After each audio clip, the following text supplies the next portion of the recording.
नमस्कार मंडळी, सर्वांचं स्वागत आहे मानसी ब्लॉग्स या यूट्यूब चॅनलवरती. तर मंडळी, सर्वांना शुभ सकाळ. आणि हा बघताय ना सुंदर असा नजारा सकाळचा.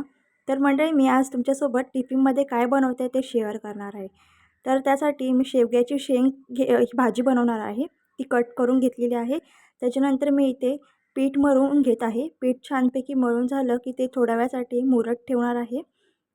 तर इथे पीठ मी मुरत ठेवलेलं आहे. तोपर्यंत आपण भाजीला फोडणी देऊन घेऊया. कढई घेतलेली आहे. छानपैकी तेल घालून तेल छानपैकी आपल्याला गरम करून घ्यायचं आहे. तेल गरम झाल्यावर इथे ना मी 1 चमचा मोहरी घातलेली आहे. त्याच्यानंतर मोहरी छानपैकी तडतडली की 1 चमचा जिरं घालून घेणार आहे. जिरं पण छानपैकी तडतडवून द्यायचं आहे. आता इथे ना माझ्याकडे आलं लसूण पेस्ट नव्हती. मी घरीच बनवते रोज, पण आज नव्हती, संपली होती. तर मी इथे लसूण अशा आकारात कापून घेतलेली आहे, ती घातलेली आहे.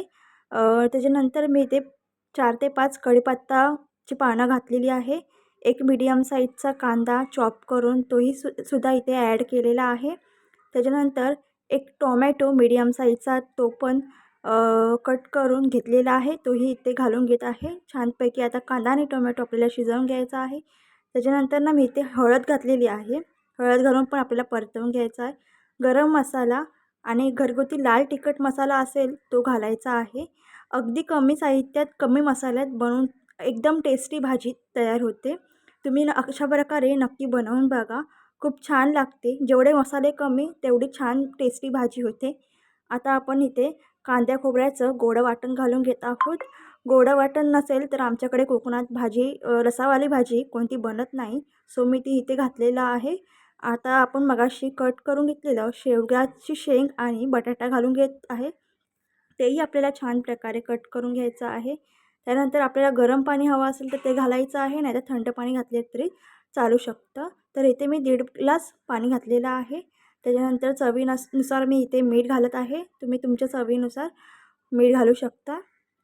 आता आपल्याला ही छानपैकी भाजी शिजवत ठेवायची आहे.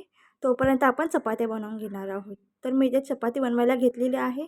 तर मग चपाती लाटून झालेली आहे. आता शेकवत आहे. शेकवून घेते पटापट चपात्या पण. आणि चपाती पण आपली छान प्रकारे शेकवून झालेल्या आहेत. ऑलमोस्ट झालेल्या आहेत. तर आता आपण भाजीकडे लक्ष देऊया. भाजी बघूया कितपत आपली शिजलेली आहे. तर भाजी अशा प्रकारे तुम्ही बघताय छानपैकी शिजलेली आहे. तर मंडळी, तुम्हाला ही भाजी कशी वाटली ते नक्की सांगा आणि अशी भाजी नक्की बनवून बघा. व्हिडिओ आवडल्यास लाईक, शेअर आणि सबस्क्राईब करायला विसरू नका. चला तर बाय.